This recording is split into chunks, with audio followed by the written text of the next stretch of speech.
So it's 1500 here local. So I'm going to turn it over to Colonel Chris Holshek, big part of this whole symposium this week. And he's going to do workshop 7. And that's going to be our allied and multinational approaches to building civil military networks. Chris, over to you. Thank you so much, Chris. And wow, I've been writing notes like mad all day, and I know I haven't captured even half of the great points that were made. And the discussion in these last 2 panels, these last 2 workshops, has been just incredible.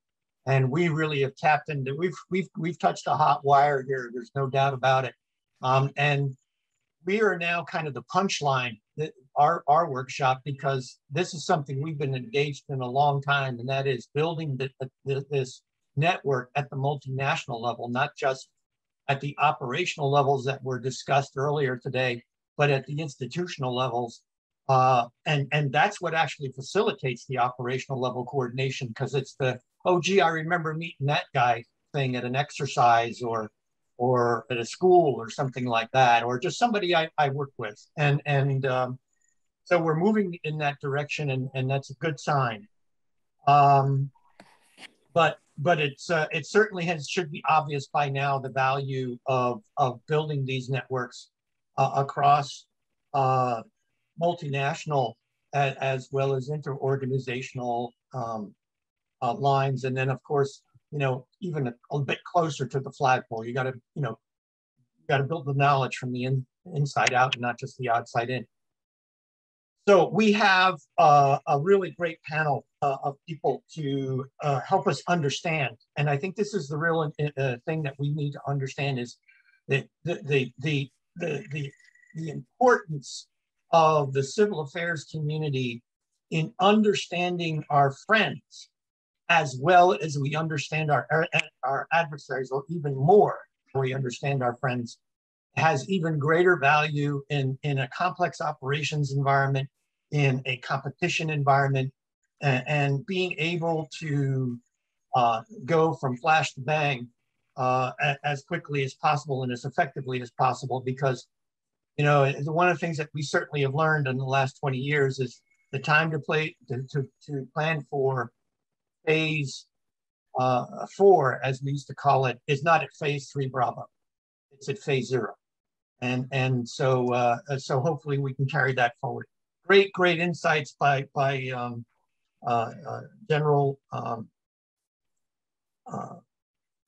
Guthrie today, and his citations of the FM and the impetus in the FM for really ratcheting up our game as networkers and engagers along mill to mill as well as civil mill lines. So we have a great panel, as I mentioned. We have Colonel Stephanie Tutton, who is seconded officer to the United Nations Office of Military Affairs as Chief of Policy and Doctrine. She has a very strong background. She is among a new wave of U.S. officers that we are increasingly sending to New York headquarters in response to something discussed in a really great publication that has come out in the last couple of months from the National Defense University, that I think explains to folks why the impetus has changed for greater U.S. involvement in UN peace operations and the UN peacekeeping enterprise at large, because of the greater involvement of Russia and China there. So the Russians and the Chinese are using this as an avenue for competition, and we need to be aware of that. Not only need to be aware of that, we need to be able to respond to it in some fashion or another. But people like Stephanie certainly know how to navigate those very, very sensitive political and diplomatic areas in the United Nations. As I have myself, previously I wore a blue hat or a blue helmet, and so did people like Van Roosen, other examples of civil affairs officers who have UN backgrounds, and we need more people like that. Then we have Major Szabó, Szabó, who is the Deputy Branch Chief for Concepts, Interoperability, and the Capabilities Branch at our good friends at the Center of Excellence, NATO CIMIC Center of Excellence in Den Haag. Very talented Hungarian CIMIC officer, who, by the way, is also a Civil Affairs Issue Papers author from last year, and someone who was in the previous panel, by the way, Larry Lloyd, did not mention that he was also published Civil Affairs Issue Papers. So there's engagement there. And always one of the wise men we reach out to is Lieutenant Colonel Dave Allen from the UK. He previously did engagement and doctrinal focus for irregular warfare in the Stabilization Warfare Branch of the Land Warfare Center of the British Army, and Arnel David is responsible for making him known to us, and we're very grateful to Arnel for that. And then folks who have were with us last go round from Canada's Influence Activities Task Force in Kingston, which is right across from the upstate New York area on the other side of the St. Lawrence. We have Lieutenant Colonel Vincent Couturier, who commands the IATF, as well as Major Eric Storm, who heads up the Plans and Capability Development Influence Activities Task Force. If you don't know about the IATF, you need to look them up, and you need to learn about how because they've got a lot of really good best practices on not only civil military integration, but particularly the integration of CIMIC or civil affairs type forces with other information related capabilities like PSYOP, like information operations and so on. And I know we're striving to do that in our own community here in the US, and it's a very great resource. So we're very, very happy to have our friends from across the north of the border. We're from south of the border. And what I'm going to do first is I'm going to ask Csaba to speak because furthest out. So we'll start with Csaba, then we'll go to Dave Allen, then we'll go to our friends from Canada, and we'll finish up with Stephanie, who I think can provide us a very broad perspective of this from the UN, where she sits at the UN in New York. So if you will, Csaba, I'm going to go ahead and bring up your slides. And just good afternoon and good evening. Just a quick check that am I heard loud and clear? We got you. Super. Thank you very much. Before you find my slide, the reason why that probably Larry and myself did not mention so far the civil affairs papers, because I had only the third prize, so there is nothing boosting about it. It was a great adventure, by the way, and a great challenge to write into your Civil Affairs Association competition in the paper, so thank you for that. But again, I would like to also thank you on behalf of the CIMIC Center of Excellence here in Hague, Netherlands, that we've been invited. Yesterday you had my branch chief, Lieutenant Colonel Stefan Mühlich, presented some development within the NATO CIMIC policy domain. And today, I wouldn't, let's say, aim for presenting the development per se. However, I will touch it. And maybe it will be a far-fetched starting, but I want to start with the resilience itself.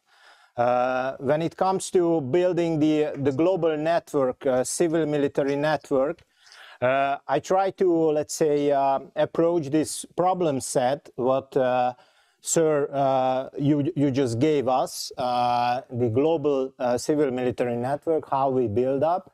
I would say within the NATO currently, and it's been lately 5 years now, the resilience as such a main narrative and a centerpiece narrative, it's really dominating and over-dominating the NATO narrative. And just a short history back, you know it very well, 2014 we had the Crimea momentum, when Crimea was occupied by the Russians, and after that the NATO did a strong and a swift paradigm shift regarding the security. and we focus on the deterrence and the collective defense. And the resilience, and I'm promising we will get to the point to the global civil military network building. The resilience is a centerpiece and the NATO regarding as a first line of defense. But building resilience in respective countries and in the whole alliance as such cannot be accomplished without the society itself. Having and building strong and resilient societies. Think about it, if you have a strong resilient society, your country is already somehow protected, and the adversaries with the malign propaganda doesn't want to mingle with your country because your society, your people are resilient already. And the resilience as a topic, and you can have on the next slide, please. The resilience now is a central piece within the NATO. Next slide, please, sir. Okay, sure. That's too much. If you can go back one. And another one, because you're just showing the, yeah, this one, correct. So here we go. So resilience, the Military Committee 411-2, which is now being reviewed, this is the policy which governs the CIMIC and the civil military integration within the NATO. So this is our highest level of policy, what we can have within the NATO CIMIC. And this paper, under the revision, also focusing to the resilience, and not just the military resilience, it's focused on to the societal resilience. And I guess this is the point when civil affairs and NATO CIMIC has a real big role when it comes to contributing to building resilient societies. Because we are the one, these two capabilities, which I always love to call it as a civil military cooperation related capabilities, are the one who are operating on the human domain. We are the one who claim the cooperation with our non-military actors, or if you like, the civilian partners, or international organization, non-governmental organization, governmental organization, public sector actors, and so on and so on. So we are the one who, if we are doing our work, I mean, US Civil Affairs and the NATO CIMIC already have an established good civil military network. But this is not global, definitely not global stuff. I would say more like local or regional.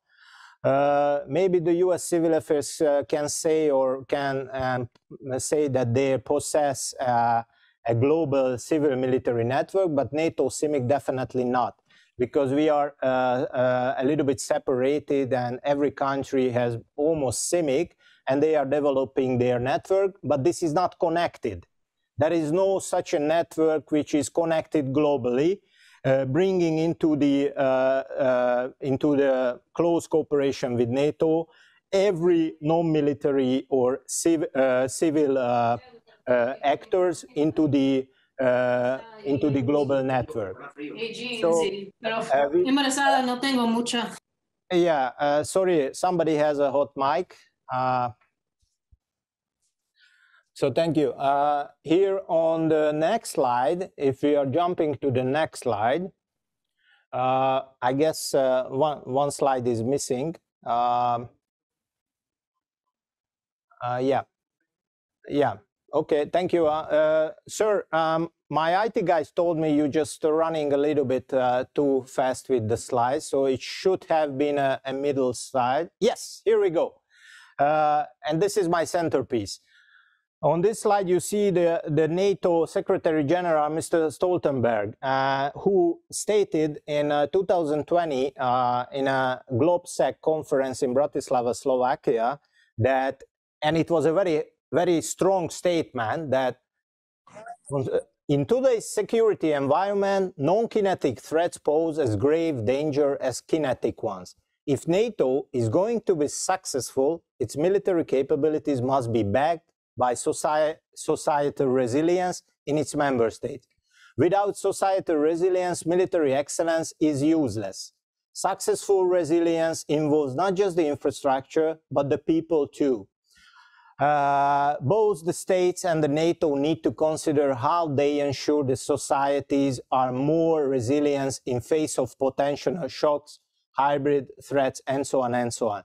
I guess this is a very strong statement from the Secretary General, and meaning put into in the focus the societal resilience. And again, societal resilience cannot be achieved without strong civil-military networks. When the military and the civilian partners working hand by hand in a global network, if you like, or a regional one, in order to achieve this societal resilience. I guess at this point, and it's very theoretical, this global network is missing from the system because these networks are organized when it comes to a mission, an operation, usually from a NATO point of view, an out-of-area operation, then we will have organizations who are active over the operational area, and we activated that network.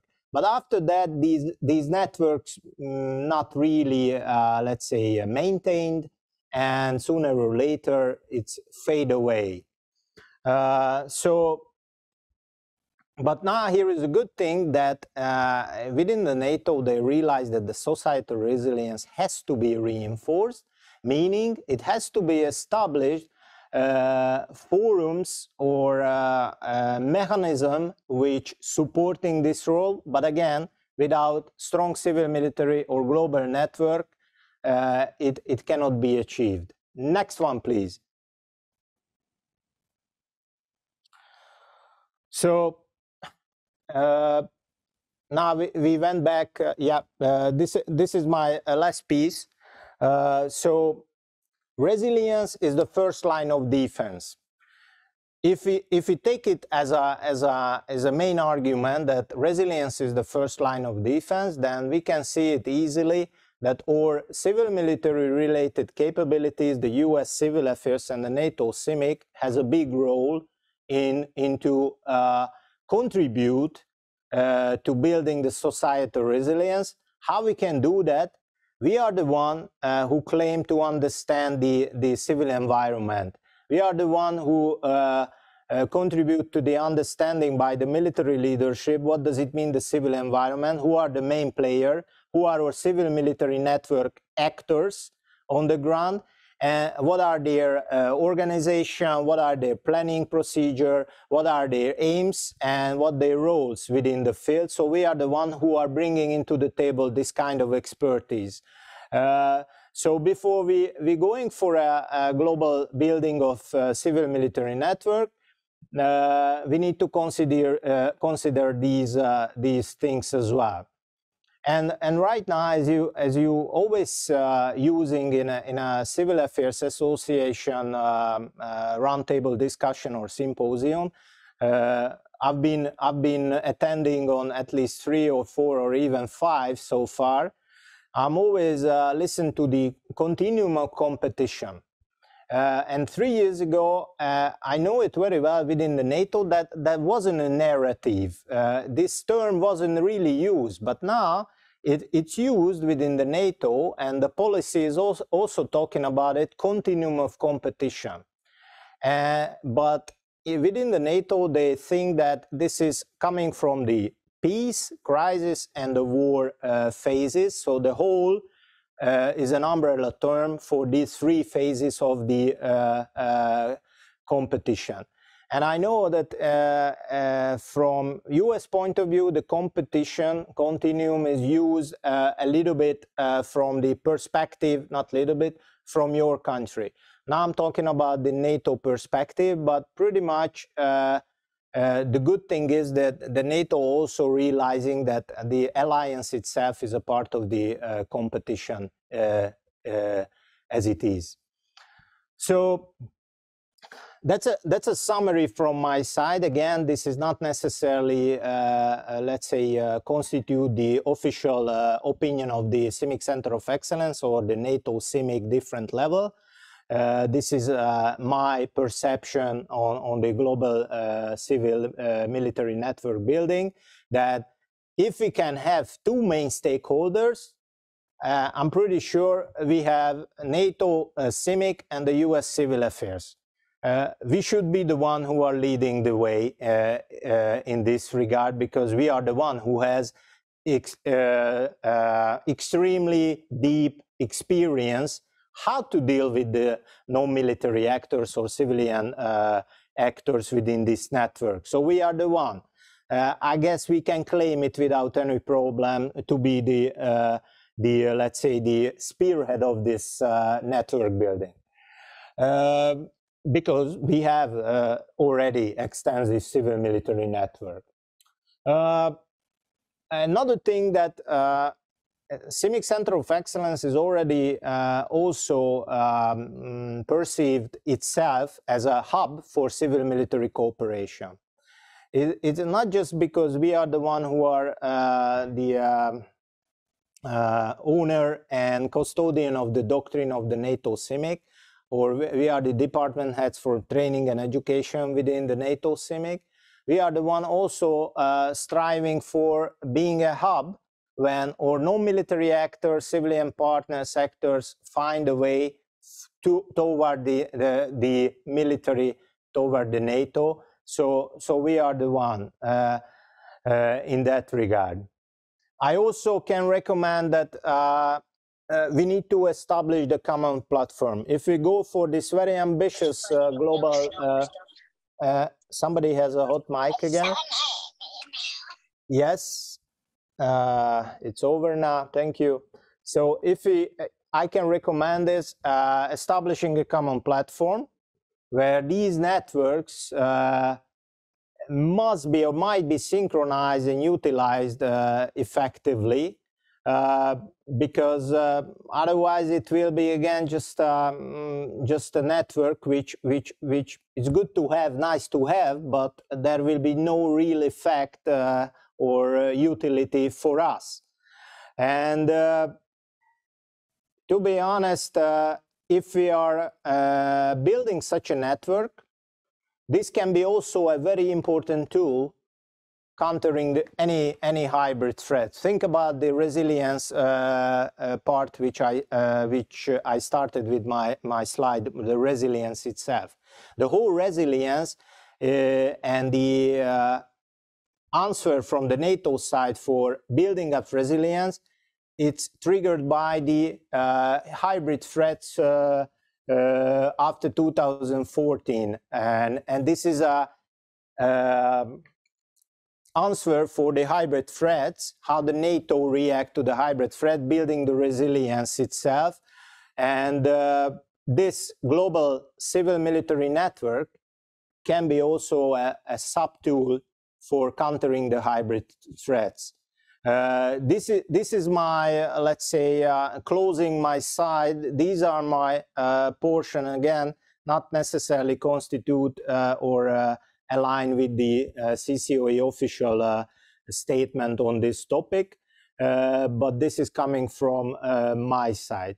I guess that was the last slide from me.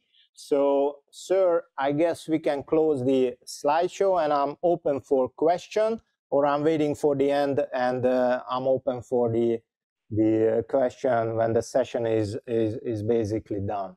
Okay. Csaba, thank you so much. And I think you're selling yourself a little short with your third place, considering that you, among the 5 writers that were selected to write the issue papers last year, was the only native non-English speaker to place that high and to write such an impactful paper. And I commend people to read that, because Csaba goes into a great deal of discussion about the initiative of greater institutional coordination and cooperation between the civil affairs and CIMIC communities, particularly the proponent level, because they do have kind of the, they're kind of the storefront for doctrine and policy in their respective enterprises. So I think that I commend that to you because they go into some explanation as to how that is done. I think one of the great insights that you just brought, Csaba, was that this network that we have or that we're looking to build isn't something that we are just have to establish. Building it is not just establishing it. Building it is also managing it. And the role of civil affairs and CIMIC, the leadership role that they have in creating this very, very broad network, which is also, by the way, a learning organization, this enterprise of enterprises, if you will, is absolutely critical. And we have to look at ways and means by which we can team up as leaders who bring together the different groups. As mentioned in the Army Chief of Staff's paper, I remember reading about how we need to bring all of the national elements of power in dealing with hybrid threats and dealing with competition. And this is absolutely center of mass for civil military enterprises like CIMIC and civil affairs. I want to bring forth, if I may, a comment that was made by General Guthrie that was a huge insight in his remark in how this kind of managed network can also lead to far better civil military decision making, and not just at the operational level, but particularly at the policy level, how this actually supports much more effective diplomacy. And you know, we need to, I know the Army, the US Army in particular, is reticent to understand the connection between military, you know, operations and diplomacy, but our friends in Europe seem to have a much more seem to be much more comfortable with that relationship.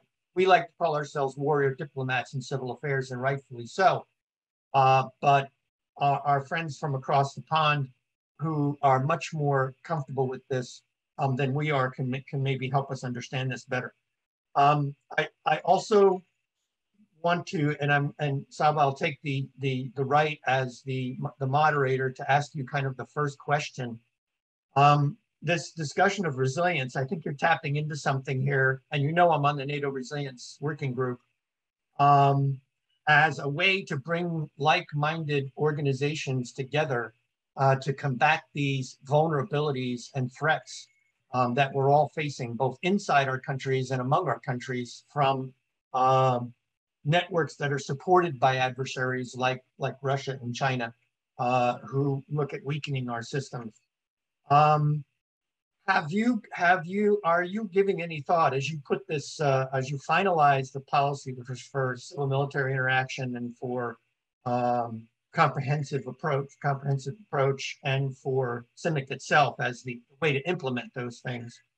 Have you looked at greater engagement with the peace building community, which has been seized with resilience as a concept far longer than we have even paid attention to it? They've been at it for almost 20 years, much like the UN has with the idea of human security.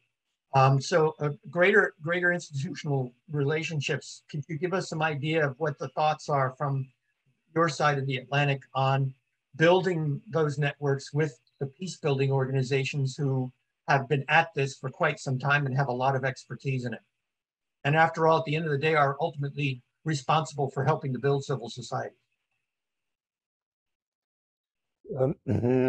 Thank you, sir. So I will try to give you the answer in two separate parts. So let's start with the planning, because you just brought up the planning. How does it help for us in the planning? The very essence of the new policy, the MC 411-3, which is the new policy, it's coming up soon. The main point is that we are need to establish, not establish, and maintain and managing the good relationship with our non-military actors, so civilian partners, because during any operation what we plan, we need to get them involved in a certain level, of course. But this is the biggest challenge because immediately coming to the picture, the classification. They don't have the classification what we have. So how you integrate the civilian organization, starting with the United Nations and IOM, NGOs, GOs, and the big players, how you get them involved into your military planning. I guess the rest of a lot of people, military colleagues sitting in this within the audience, and they can easily feel the pain. What does it mean when we bring into the military strict planning cycle civilian input from an organization who has totally different planning mechanism, totally different sense and perception of the hierarchy, and totally different probably aims and objectives to be reached on the end of the operation, but you need to work with them, not need, and it's the need is not a pejorative term here, it's a must. So the very essence of the policy, how we reach this collaboration within the planning, how we can get them involved, in a what certain extent, and this challenge must be answered, and the policy strive for it, and emphasizing the importance on this kind of networking, civil-military networking. That's the whole point within the planning. And the second part, that was your question, that how far the NATO is. If I understood well your question, how far is the NATO is, let's say, reached out to the other organizations? Peace-building organizations that are focused on civil resilience and civil society and civil resilience. Yeah. Then in this regard, I would say that the General Secretary, Mr. Stoltenberg's statement is a very clear and very strong statement. It's a directive we need to follow. How does it implement? How will the NATO highest level will reach out, and how they implement the already existing mechanisms and methods and plannings? At this point, I cannot tell you, because probably I'm not sitting on the right level to know it. But definitely, this is the way to go. This is a must. Which NATO need to embrace it in order to get this experience into the house and building the societal resilience. However, a lot of NATO nation is reluctant, because when it comes to the term that NATO is building nations' resilience, a lot of nations say that this is national business, and the resilience in the first place, national business. NATO just advising to make it as a collective one. So it's not really elaborated yet. A lot of policy and a lot of directive will revolving around it. It's still boiling, sir. So that's my best educated answer to you. It's forming, but we are going in a good direction. But I cannot say tell you right now the right answer for that. Over. Yeah, no, that's actually good. That's actually something that I think our organizations can work, because there's a great deal of work that's been done on this idea of resilience among the peace-building community in the United States. We've had actually a couple of people give presentations, and I'm going to put a link up here on one that provides a very interesting model that has been developed on how to build civilian resilience from the Partners Global people. So I'll put that up on the chat room. But we may want to, in the future, maybe as we discuss this, invite our friends in the peace-building community from both sides of the pond to maybe help us understand better how they approach it, so we can work better with them. So I think we've got something to do here. I don't know, how much longer can you stay on, Csaba? Can you? I know it's very late over there, so it's 9:35 in the evening. sir, as I said, the evening is already over and there is no European football on the TV, so I can stay till end of the workshop. Oh, very good. Thank you so much. Hang in there. Go get some coffee, whatever. But let me, Dave Allen, are you on board, sir? Yeah, I'm here. Right, Dave, let me go ahead and bring up your slides, sir, and then let you go ahead and give your presentation, and we'll give you a few moments to answer questions. Yeah, no problem. Unless you can hang on as well. I don't know. No, I can stay on to the end. All right, cheers. All right, let me work this.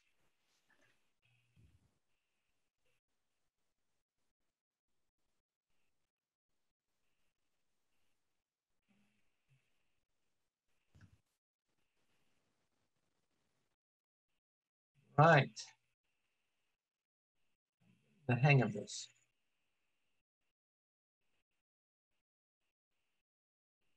Over to you, sir. Yeah, hi, good evening, everyone, because it is evening here, not quite as much of an evening as it is over in The Hague, but evening nonetheless. And I'm just going to give a very quick overview, really, of the UK approach to building civil military networks, purely because, really, the UK has been at an inflection point, probably for the last couple of years, where we're realizing there's a lot of political change. And some of you who follow the European news will be aware that the UK left the European Union. So that has created quite a lot of political turmoil. But also there's been a military inflection point as well, where effectively our sort of involvement in the counterinsurgency driven model of operations for the last 20 years has come to an end. If you can do the next slide, please.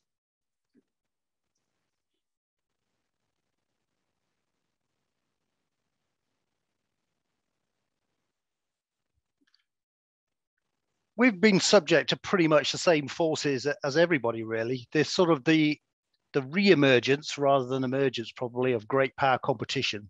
And really the sort of realization that you don't just have a position of war and peace. So it's not binary in that sense. There's a whole host of sort of gray areas in between it. And so the reality of great power competition linked to transnational challenges from the existing violent extremist organizations, but also violent non-state actors utilized as proxies by the great powers, has forced us to actually re-examine some of the issues that we're dealing with, and tied with the rapid technological change and the fact that the speed of information is just increasing exponentially and the access to information is increasing exponentially, all came together to effectively drive what we call the integrated review, which was essentially a cross-government look at how does Britain compete in this new age. And in the middle there's the top document was Global Britain in a Competitive Age. And this was looking at cross-government involvement. This isn't just a defense review. This was about Britain's position in the world. So it involved our Foreign Office, our development organizations, but also our Home Office for Homeland Security, international trade. And when you put that into the post-Brexit scenario, that becomes incredibly important. And one of the drivers is what we call fusion doctrine, where actually all the levers of effectively state influence play a part. And one of the subsets of that was defense in the competitive age, which is how does defense contribute to that global Britain in the competitive age? And part of helping us to understand that is at the bottom there is the integrated operating concept.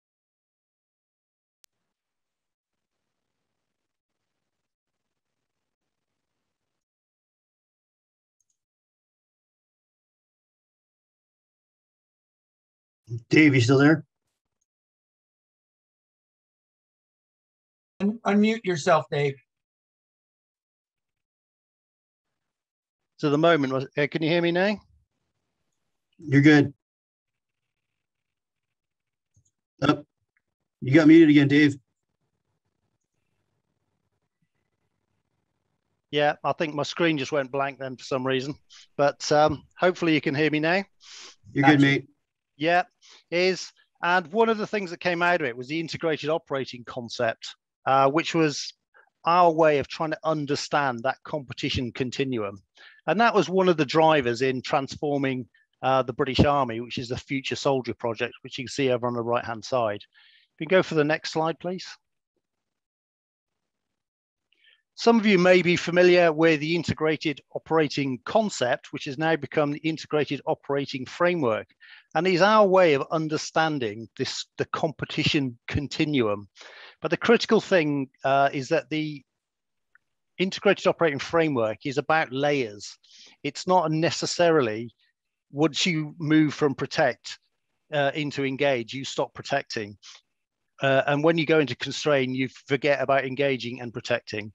These all go on simultaneously and should be thought of really of layers of involvement. Obviously, even when you're war fighting, you're still involved in constraining, you're still involved in engaging, and you're always involved in protecting. And that protection is the enduring foundation to everything, really. You know, and even in World War II, you saw whilst the highest intensity combat was going on, there was still constraining, engaging, and protecting activity going on. So this is not a new thing. It's just helping us to understand how we might get involved. And we call protect, engage, and constrain as operating and the war fight. So the military is very much focused on operating and fighting. So it's no longer peace and war. It's we're doing other things in different ways and potentially fighting when everything else goes wrong. So if you can go to the next slide. And really, this is the sort of impact on the structure of the army. And I'd really like you to for this forum, it's really focusing on essentially, if you think of it as a clock, on the 9 o'clock and the 3 o'clock. The 9 o'clock is basically refocusing the regular element of the forces on operating. So that's protecting, engaging, and constraining, with greater delegation for our reserves in the Homeland Protect, because in the UK, the military has a very strong role in homeland protection. As you can see, there's been extensive military involvement in what we call Op Rescript, which is military assistance to civil authorities. And that's everything from driving ambulances to administering COVID vaccinations.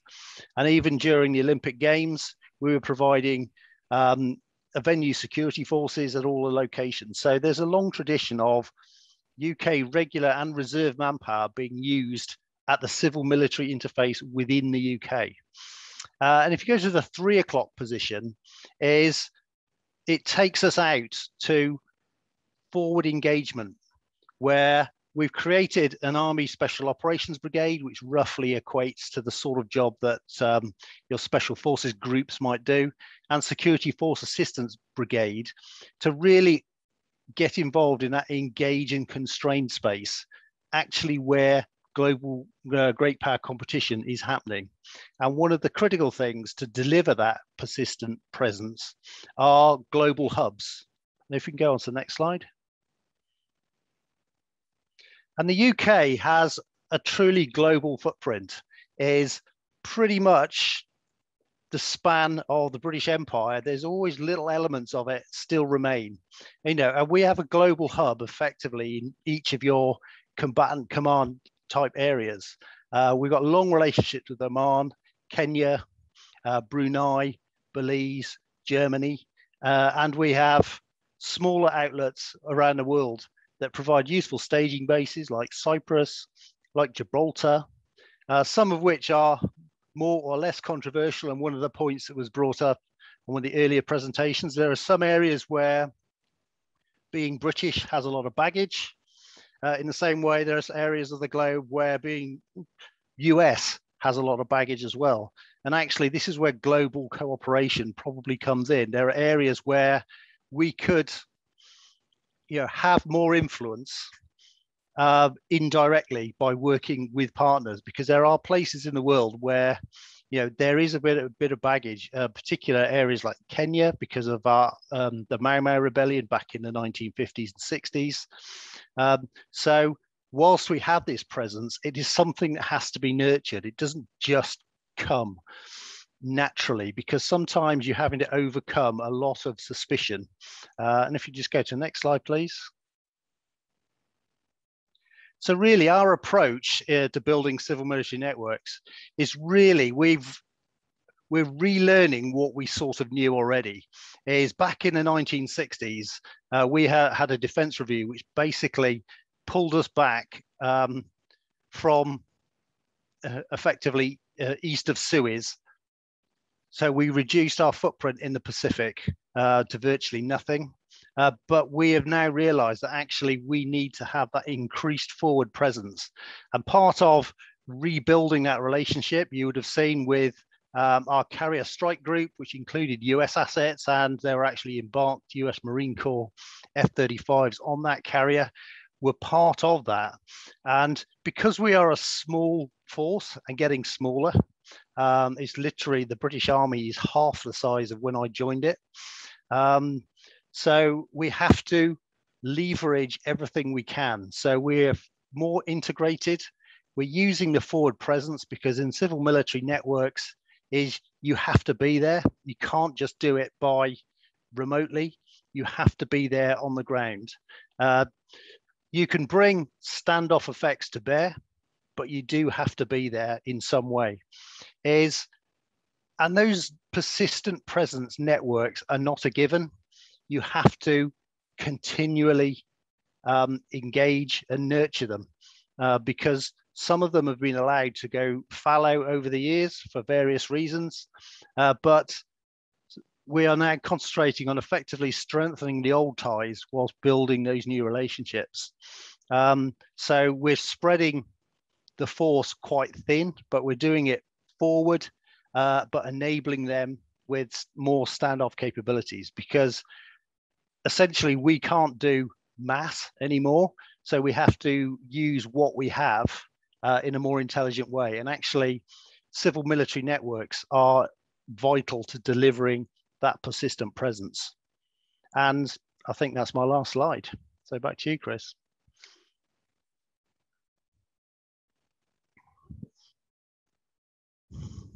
Right. So any questions for Dave that pop out? I really like, by the way, Dave, and I made a big highlight of this, in your observation about this idea of baggage. We all have different impressions on different countries, and one of the great advantages of having alliances and working with alliances is that regardless of how big or small the member state is or the contributing country is, they bring certain advantages. They bring certain competitive advantages, if you will.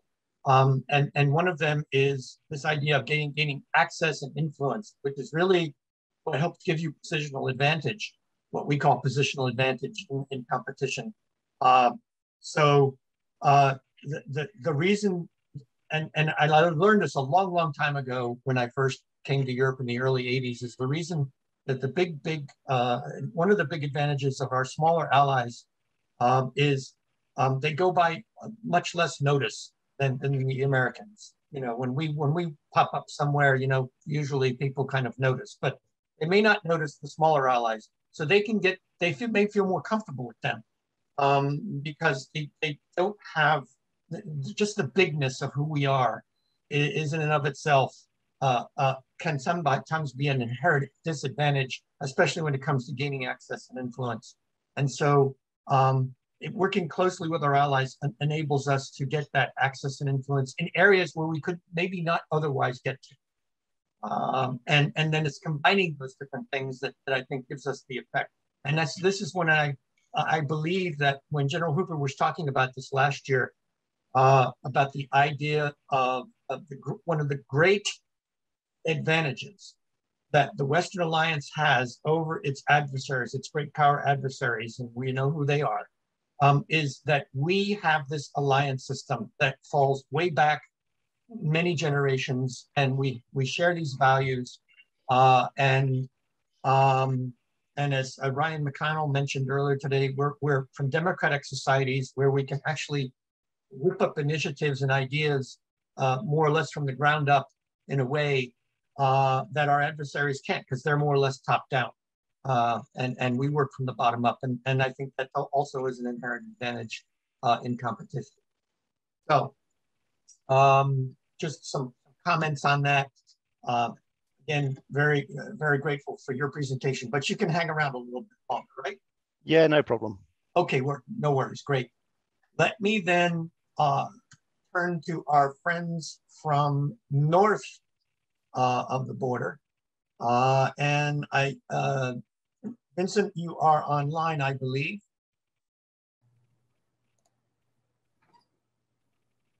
Good day, it's Major Eric Storm. Colonel Couturier just had to step out for a few minutes here, but if you'd like to go with us, I can speak to his slides. Eric, if you're ready to grab the baton, I can certainly bring up your presentation, and let me see if I can get this. Yeah, if we're up next in the queue, I can do that, or if there's someone else on. No, if you want to do it, you go right ahead. Okay. Can you share your screen? I can speak to his points. He Terrific. left me his notes, and go for it, sir. I know enough to stumble through it. Great, thanks so much.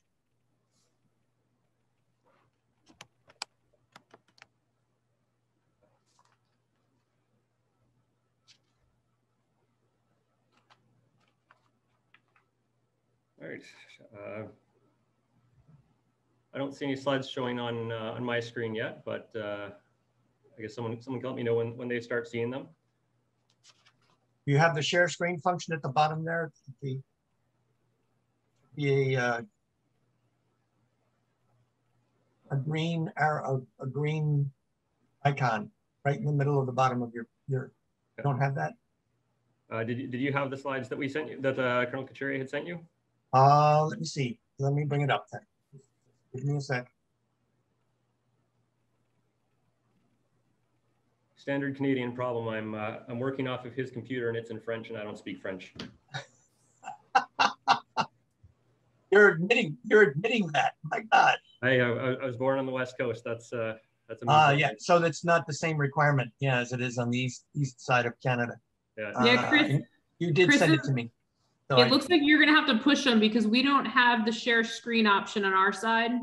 Even though I'm a co-host, it's not there, so he probably can't see it. Yep. Okay. I've got it. Stand by. I've got your presentation. That's all right. It's get you going. I think we moved on to line echo 4 of our PACE plan to get online here. Okay. All right. Okay, that looks about right. So the two people who would normally be presenting, I am now filling in for both. So we're going to run through just a brief overview of the Influence Activities Task Force here.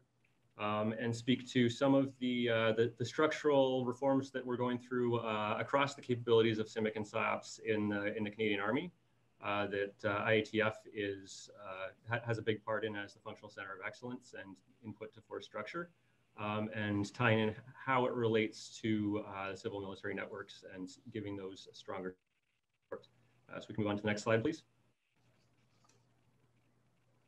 All right, so a quick overview of the IATF. You can see there some points. It's a small unit.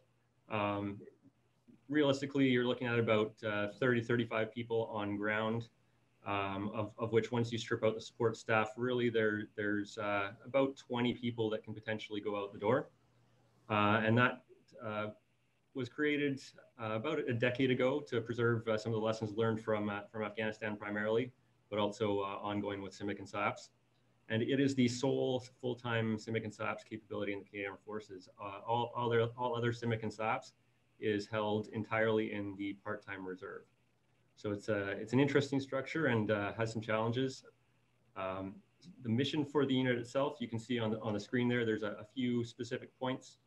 The tasks that come out of that, really the key ones. So for supporting generation of the force, within capacity of our limited personnel, we provide support to the fourth generation of influence activities capabilities, specifically CIMIC and SIOPS. within 5 Canadian Division and the Canadian Army. Our main remit in that respect is the Roto Zero for mission stand-up of an influence activity support element, which the layout of which I'll speak to briefly in a moment. Also, in terms of supporting the foundation as the functional center of excellence, we have inputs to support the development of force structure and CIMIC and SIOPS doctrine, collective training. So a large span of things once you take the tactical field team aspect, then throw on the doctrine development and institutional support. There's quite a lot there.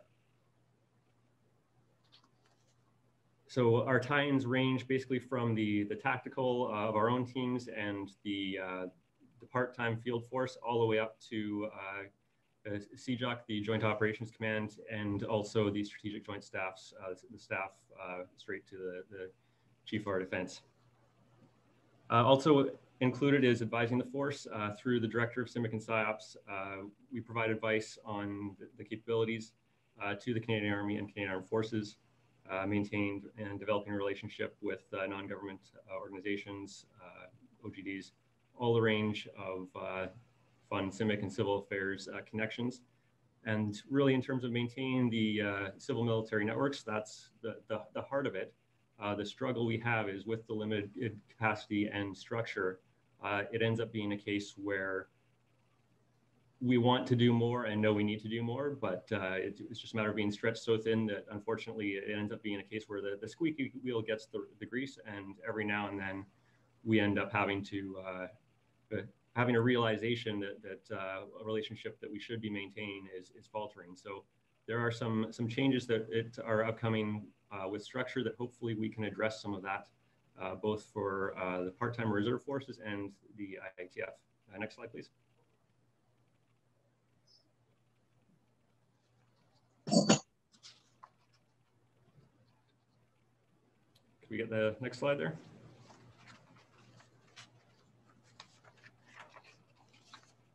The next slide, just in terms of operational commitments. Currently, within the small handful of personnel,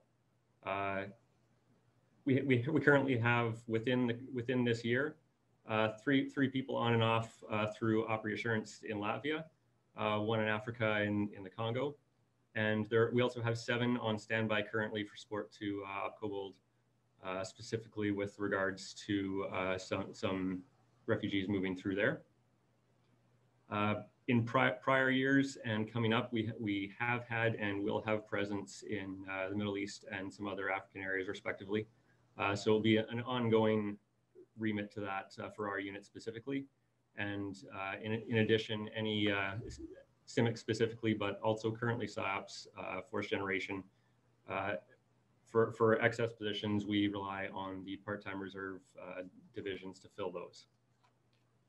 Next slide, please. So this gets into a little bit of what our unit laydown is in terms of how we support specifically IATF's direct tasks to force generation. I talked a little bit previously about the Roto Zero IASE. That's the line in the middle there, the Complan Jupiter. So really what you're looking at there is approximately 14 pers to form the start of the headquarters nucleus, as well as some initial field teams and assessment for CIMIC and SIOPS capabilities as a mission stands up. The other major remits we have are to the Disaster Assistance Response Team, or Op Renaissance as it's known in Canada. So that you're looking at 7 people, primarily CIMIC focused, but with dissemination capabilities from the SIOPS side of the house, basically supporting information dissemination. Cases in past have been, taking UN humanitarian messaging on safe water and distribution points, and using those communication capabilities to pass out messaging on that for partner agencies. The other major one is Op Angle, which is the NEO remit. Similar to Op Renaissance, it's a small team just focused on rapid information dissemination, which I'm sure everyone is tracking the rapid nature of that and highly tactical aspect. So all of these are through support to the 1st Canadian Division, which falls under our Joint Operations Command. And these are on essentially a range of 24 to 48 hours notice to move. So within the scope of the unit, when one of these does activate, it really does place a large strain on the unit in addition to the ongoing tasks and the deployments we have out the door as part of more sustained and established missions. So that's a quick overview of the unit itself. If we move on to the next slide there, we'll get into a little bit of the structure aspects and current situation in Canada and how it relates to maintaining those civil military networks. So in the current state or start state, it's as shown there. Essentially, there are 10 what we refer to as IA companies in the reserve spread across the country. Those are embedded within the Army divisions. So there's 3 companies within 3rd Canadian Division, 3 within 4th Canadian Division in Ontario, 2 within 2nd Canadian Division, and another 2 in 5 Div out east. So these divisions are largely regionally focused. You can see with 3 Div, it's quite geographically spread across a very large area in the west. 4 Div and 2 Div, the population is largely centered along the Great Lakes and up the St. Lawrence River. So it's a much more concentrated population, approximately 50% of Canada's population.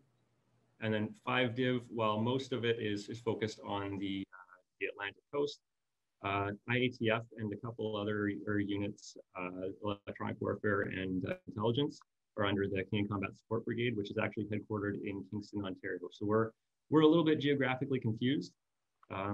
Not sure if I should extend that to being confused on other aspects also, but at least on geography, we're interesting.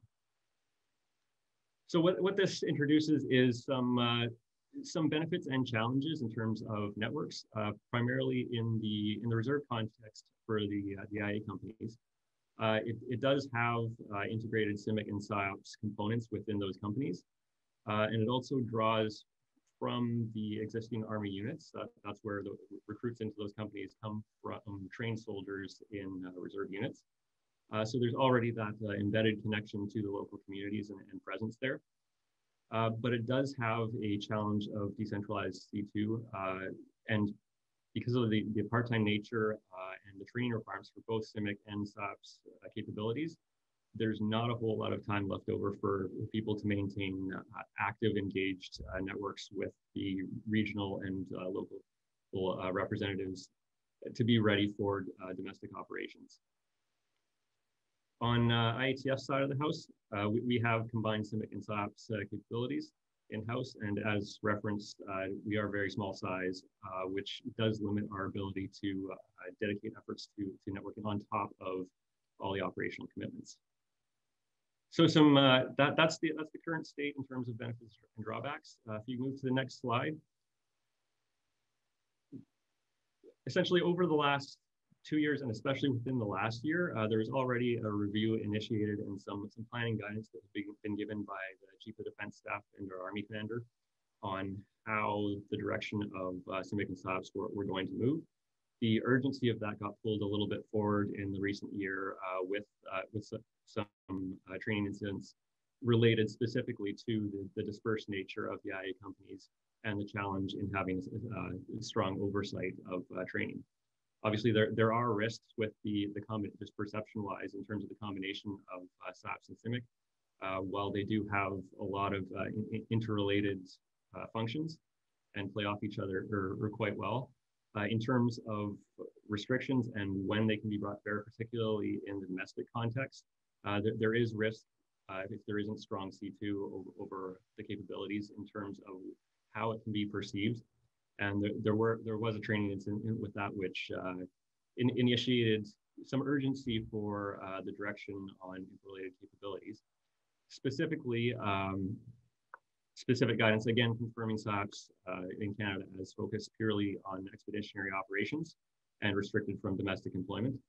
And previous guidance on direction for PSYOPs to be centralized under IATF, that's been essentially pulled forward And we're currently trying to integrate the urgency of that with the broader Canadian Army structural changes of Force 2025. So it's the fun interplay of an urgent need combined with the bureaucratic process of full force restructure.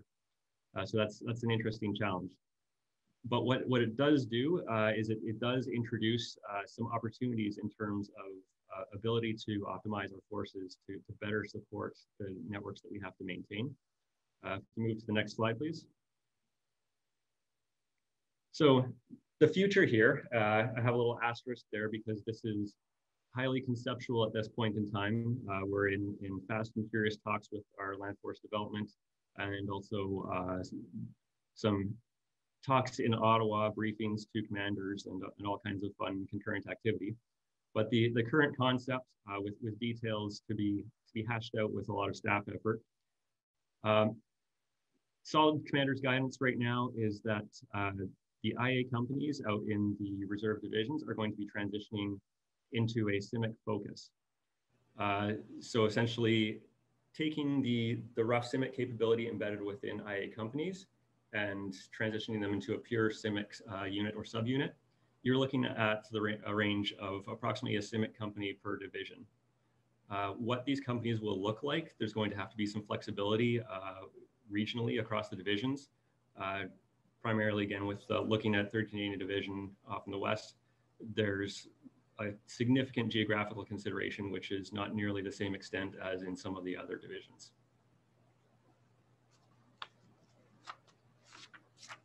So what this will allow, the opportunity here is that the limited time available to the part-time reserves, allowing them to focus particularly on the CIMIC aspect, will hopefully give them a more focused range to run off of.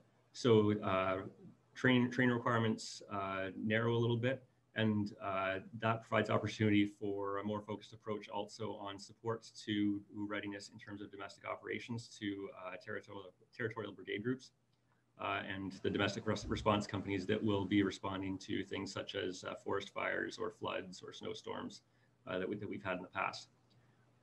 So that will hopefully allow some capability to engage those active networks as opposed to just kind of a phone list for emergency use. And with active attention to those networks, be able to spool up forces when requested by provinces and other authorities in a faster time and with a better definition of the situation on ground and what they're actually responding to and the layout of who's requiring the assistance.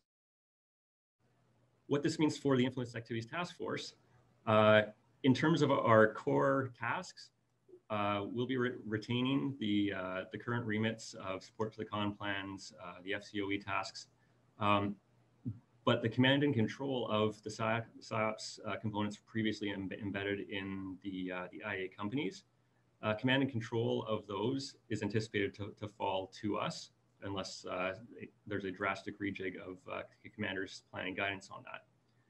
That's not to say that everything will be centralized geographically.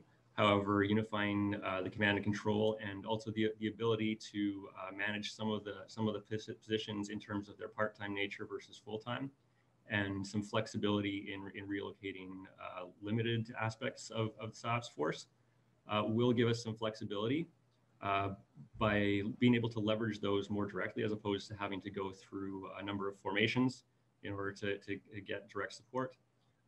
We'll be able to cover off a much more focused approach to each of our specific remits. So rather than a handful of people having 10 things to worry about, each of them can focus on three to four with much greater focus. And among that is those relationships that we need to maintain specifically for the expeditionary purposes of DART, NEO, and Compline Jupiter.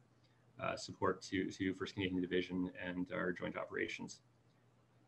So that's the quick and dirty on the structural changes and how it potentially could benefit in terms of focusing on networks and being able to maintain those a little more actively. I think probably rather than me talking more about that, we could open it up at this time to any questions people have in terms of how potential COAs could be developed on this future and impact we see as plus and minus on how it relates to civil military networks.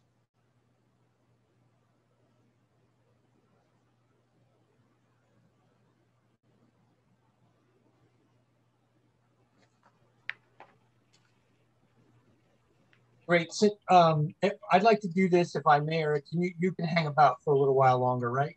Yeah, absolutely. I'm open, and Colonel Couturier should be back. Okay. In the interests of our friends from across the pond, let me now get the sort of the broad perspective of the United Nations in here to kind of, as we say in baseball, and I know I'm referring to something very culturally specific, but that kind of bat cleanup for us here. And I know there are a bunch of questions in the chat room, which I'm just reading now. So my apologies on that. I will get to all of these when we get done. I can stay on the line and I'll review those chat room comments as well. And yeah, and be prepared to answer them. Later. Great. So let me go ahead and ask Stephanie if she's ready. Yes, Chris, absolutely, I am. Sure. Stephanie, thank you so much thank you from all the way from, New York City. Let me go ahead and get your presentation.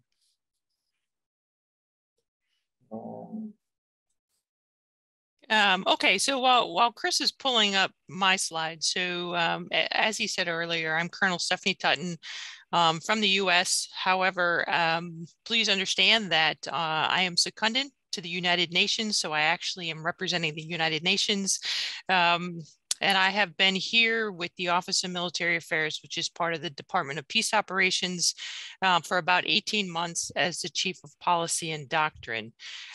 Prior to that, I really can't say that I knew too much about the United Nations from the U.S. perspective, but I did spend 15 months deployed to MINUSMA, which is out there in Mali. And the closest I would say that I was able to get to civil military coordination was through QIPs, the Quick Impact Projects. MINUSMA has had quite a budget. I think it was close to $1 billion, I believe, available for QIPs. So it was quite interesting to see that kind of in action. But I would also say that the coordination with the humanitarian actors, the U9 in the force headquarters, really wasn't quite there. It was quite a struggle due to the security situation in Mali at the time. There was a lot of restricted access for our humanitarian actors out there. Are you, yeah, there we go. Okay, perfect. So if we could go to the next slide, you'll see the agenda. Oh yeah, I guess I sent this over in. You sent it in PDF. I sure did, didn't I? Having a difficult time manipulating it for you. So we'll, do you want me to see if I can share my screen and pull it up in PowerPoint?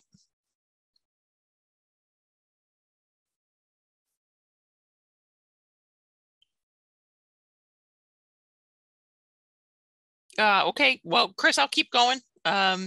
So this is the quick agenda that you see, and I absolutely thank you for the opportunity to be a part of this panel, building civil military networks. I think one of the differences you will see with the United Nations is I'm not speaking from a single country's perspective. You won't see me lay out any of the unit configurations because obviously the United Nations is built on pledges from the member states, and we try to stitch together CIMIC. And many times we think of building relationships, and the relationship is often between two people or two organizations. But I do believe that a network, if it can truly be built as a network, that we would really be able to advance the needed and required events, activities on the ground, and provide support to the local population. Chris, can you go to the next slide?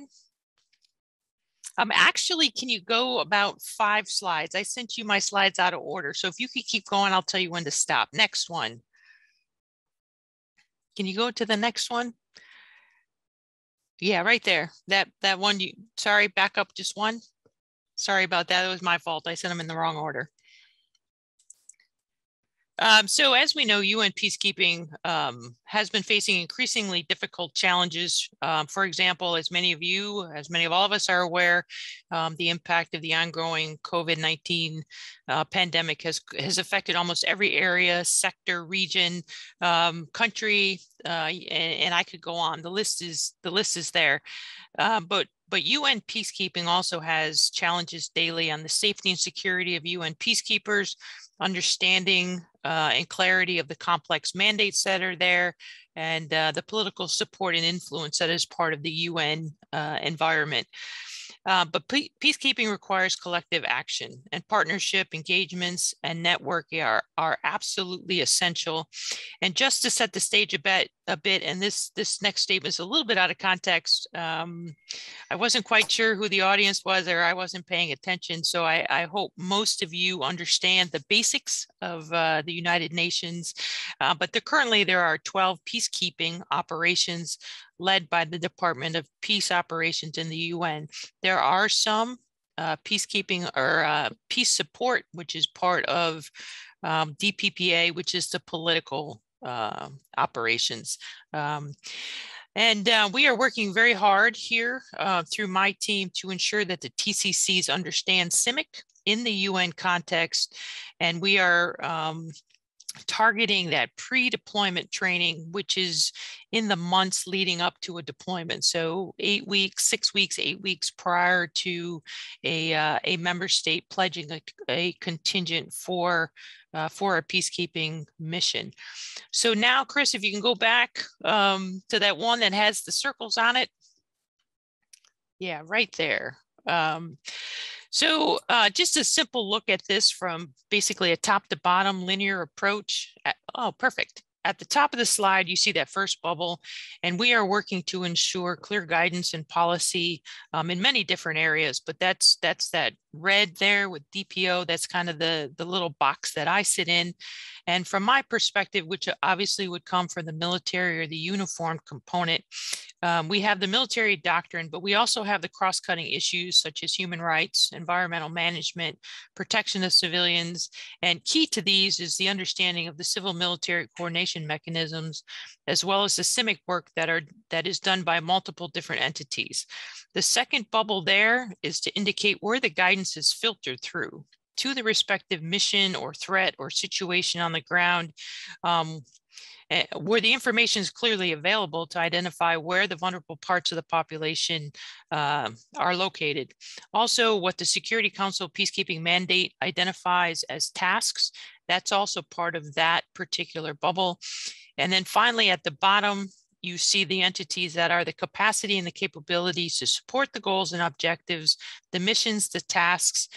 Those are the ones on the ground doing this important work.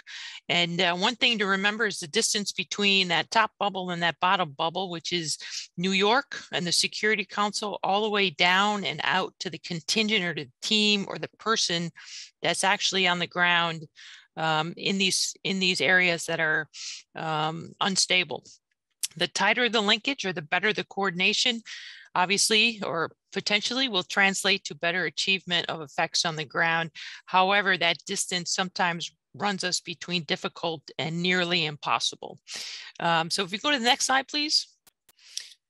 The Special Committee on Peacekeeping recognizes that some peacekeeping missions have been deployed in fragile political and security environments with asymmetrical and complex threats.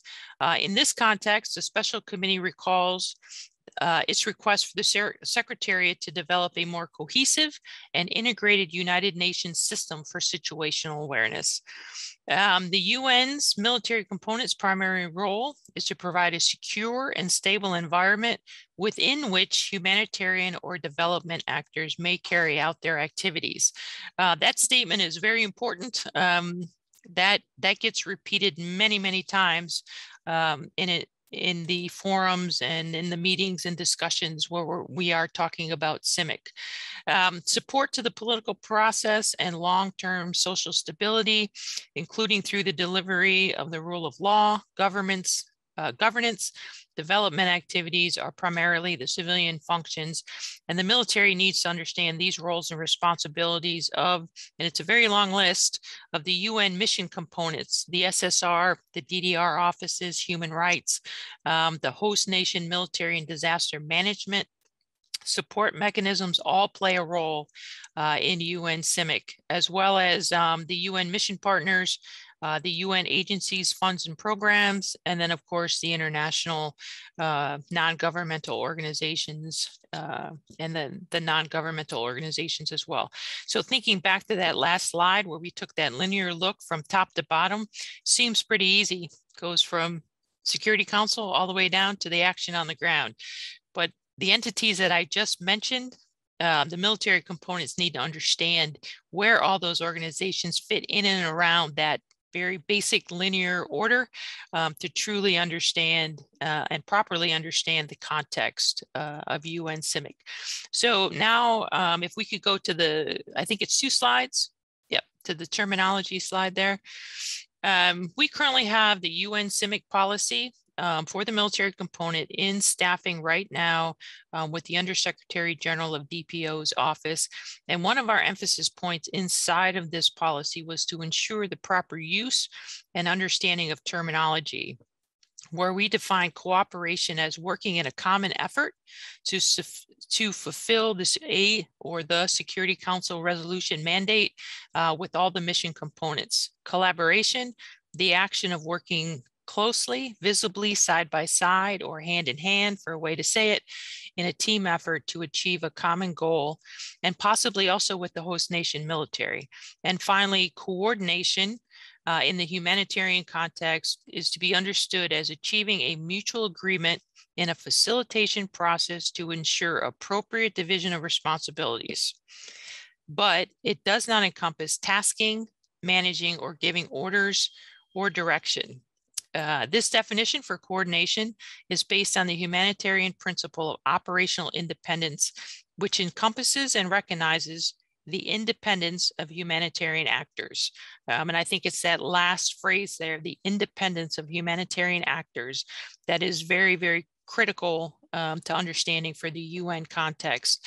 And we're talking about such things as a World Food Program, UNHCR, independent from OCHA, but they must and should coordinate with each other.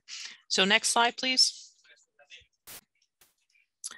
So one of the core principles of UN CIMIC is to facilitate integration of efforts, and that's to provide the key link between the civilian components of a mission, the mission partners. I've already mentioned some that are related to humanitarian development actions, the host nation military, local population, and to produce analysis in support of achieving the mission mandate, particularly for, and again, from my perspective, the military mandated or implied task.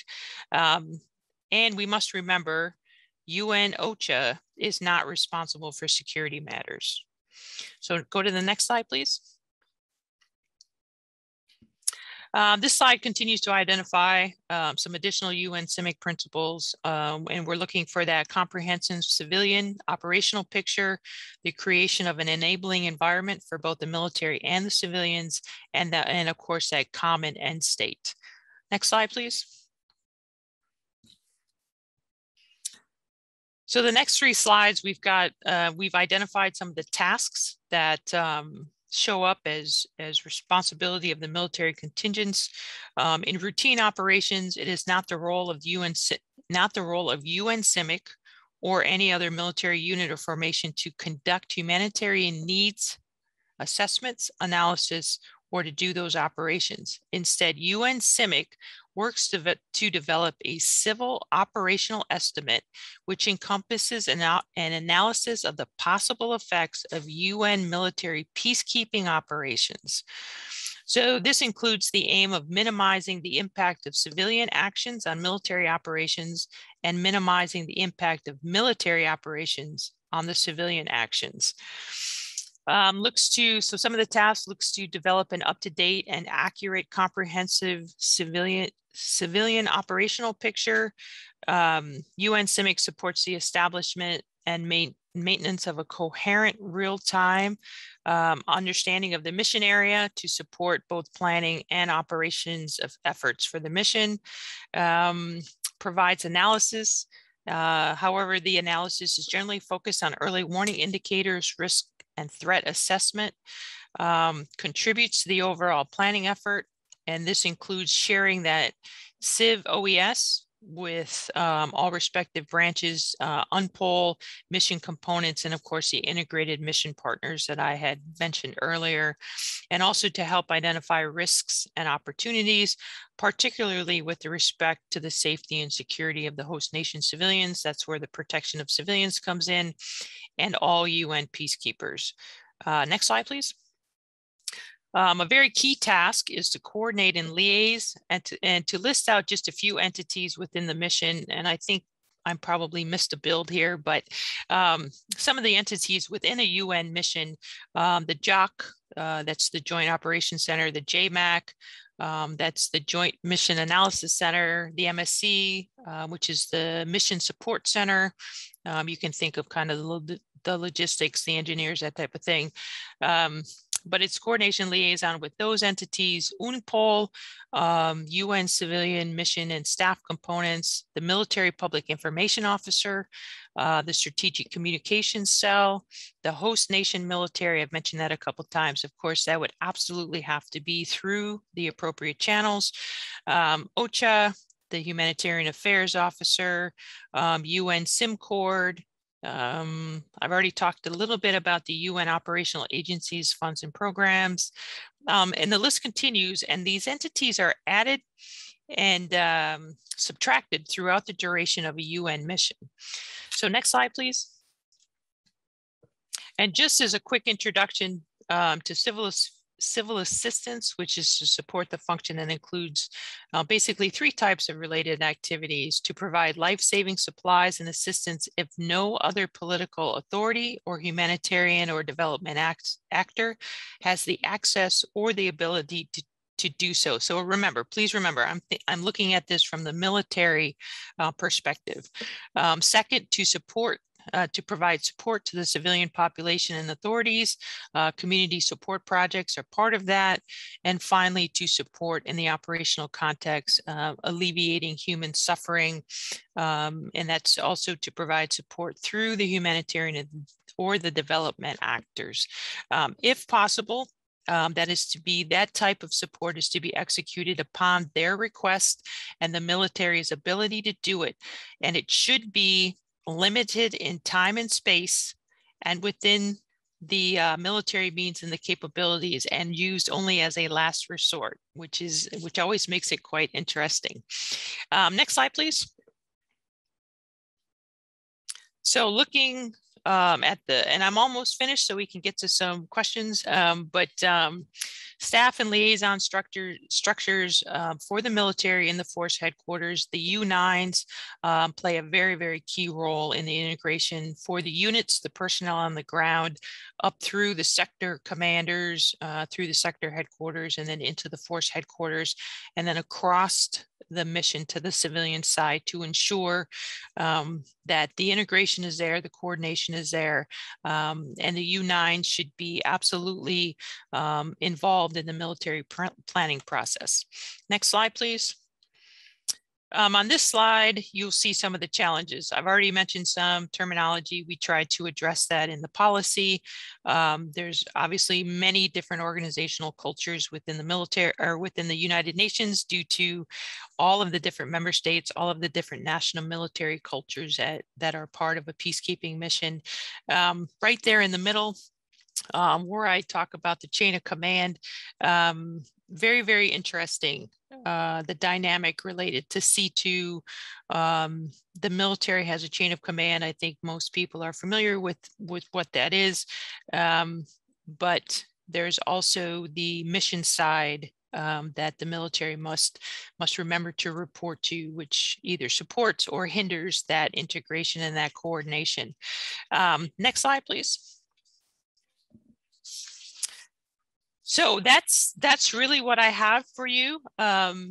This is just kind of big pieces that we try to emphasize when we are speaking to the different groups within the UN. Situational awareness is huge when it comes to CIMIC, but that second one there, the joint efforts, the teamwork, are absolutely critical to ensure that the host nations, the host populations, are aware of what the UN is doing, building their confidence in what the UN represents, what the UN is there to do, but it also helps on the reverse side, the host nations realize where the UN starts and stops and what the mandate is and what we're able to do and what we're not supposed to do. So I'll stop there. Back over to you, Chris. Thank you very much. Stephanie, thank you very kindly for your presentation. It's very helpful, certainly to someone like me, to kind of keep track of what's going on in the development of the UN concept that was there back in 2010 when the UN sat down and started working on this concept. And it's made some strides, for no doubt.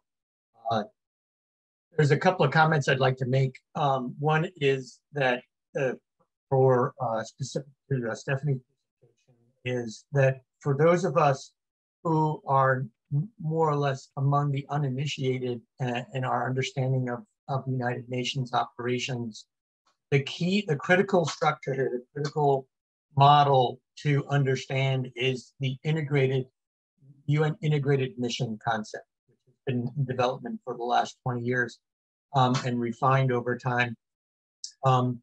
It is really important to understand that, especially for those of us who are engaged in areas like Africa, which is, you can see, is obviously one of the main areas, getting back to this idea of great power competition, the main areas in which we're competing with other great powers like China. And I mentioned earlier the penetration of the Chinese in particular, but also the Russians in UN peace operations. I know that's a US interest, that's not necessarily a UN problem. They're one of the two other permanent Security Council members, so the UN has far more even-handed in the way they deal with this. So they've got a tough spot to deal with. Don't envy them. But the U.S., at least in terms of its interests, this is really important to understanding this, because just in the security, the idea of security in Africa, notwithstanding great power competition, you need to understand, I mean, at least half of the UN missions and more than half of the personnel involved, the capacity of the United Nations that's deployed in the field is in Africa. And more than half of that is staffed by Africans. And not just in the uniforms, but also in the civilian and police department. So really, really important understanding how that all works. If you're going to be, because you're going to be knowledgeable about what's going on in Africa as a civil military operator. So that situational awareness, situational understanding, it's really important. And I can post some sources in the chat room where you can learn more about those kinds of things. There's a wonderful organization here actually in the United States that produces online instruction on how to understand the UN. That's the Peace Operations Training. So I'll post that stuff, but let's now move to the questions that I know have been in the chat room. Let me see, and then we'll entertain some more questions here from the floor. I hope everybody's still here from the workshop panel.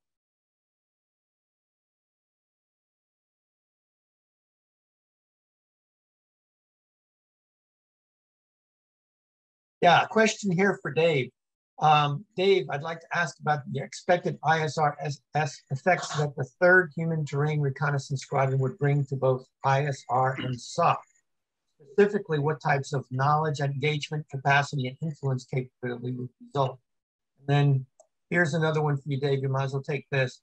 Would you expand on the role of the reserve in DE&P, as this group has more longevity than the regular elements, such as the SPIG?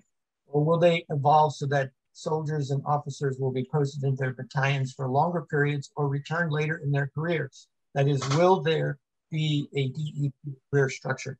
We'll have to unpack what those acronyms mean. So for us ignorant Americans. Yeah, I can have a go at some of it. What I can't talk about is very specific organizations that are coming into being as a result of the integrated review, because that's embargoed till the 23rd of November. So I can talk about some sort of generalities. Certainly human terrain reconnaissance, our human, and sometimes it's used interchangeably with human environmental reconnaissance and assessment. But that's sort of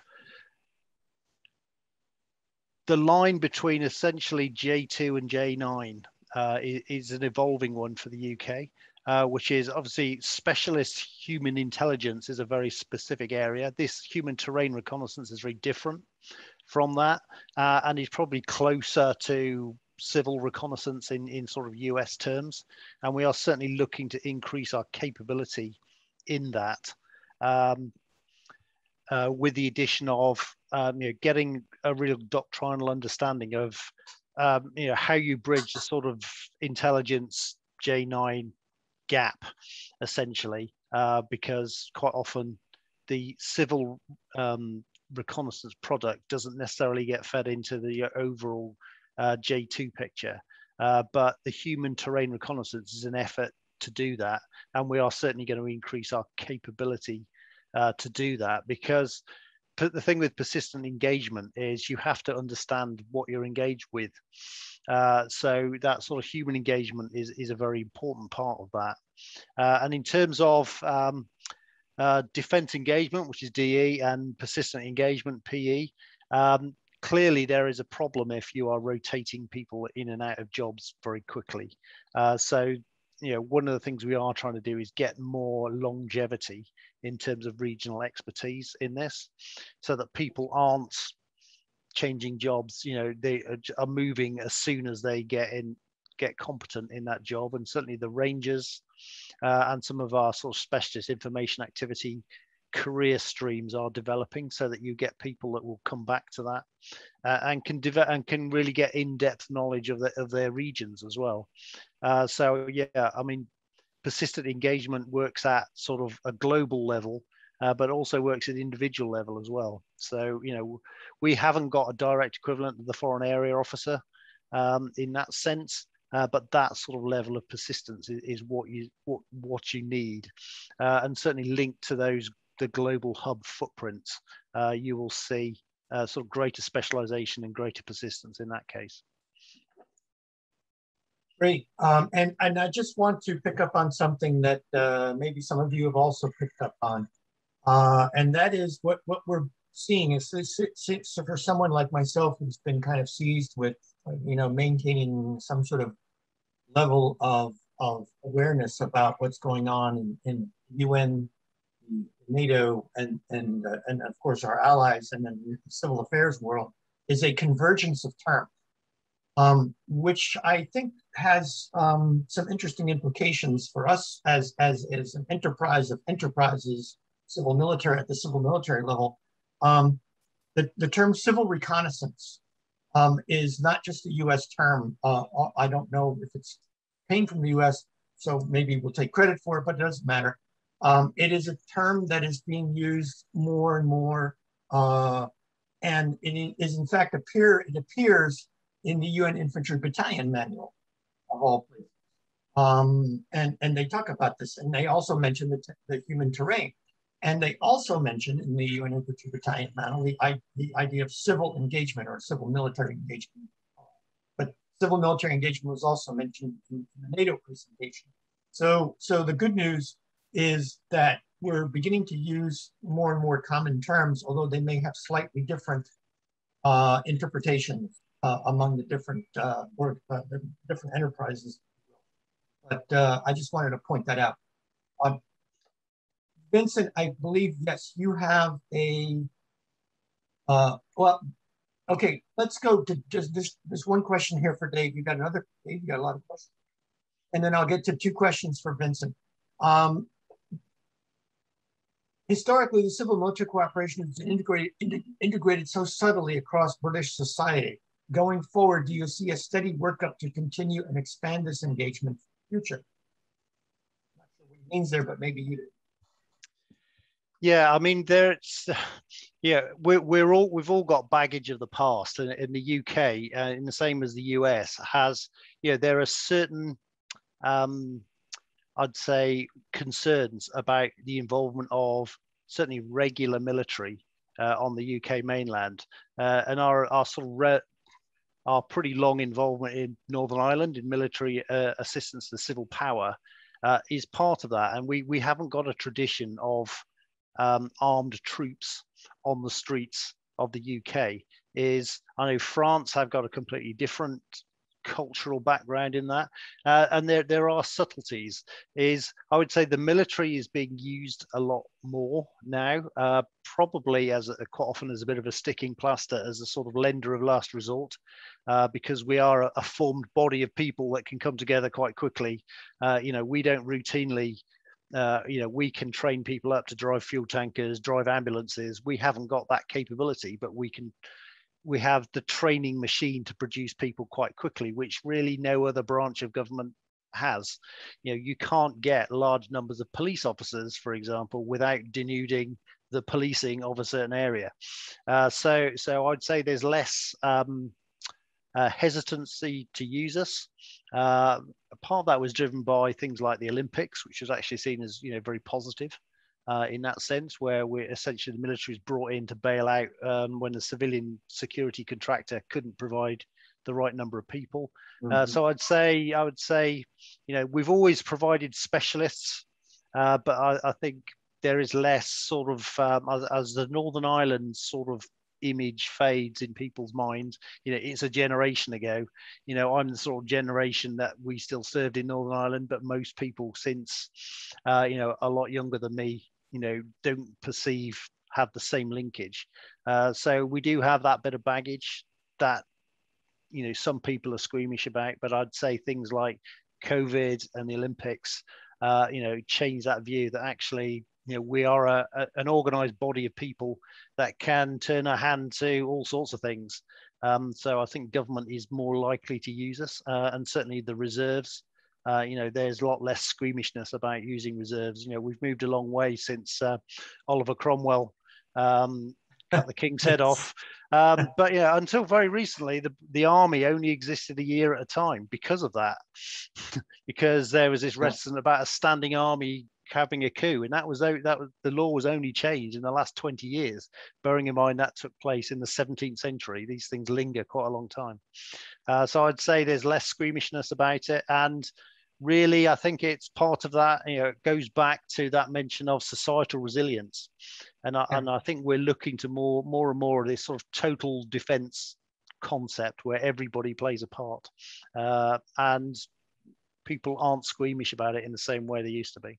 Yeah, and interesting that you mentioned Oliver Cromwell, because of course Oliver Cromwell was probably responsible for the Second Amendment of the United States in more ways than we may realize.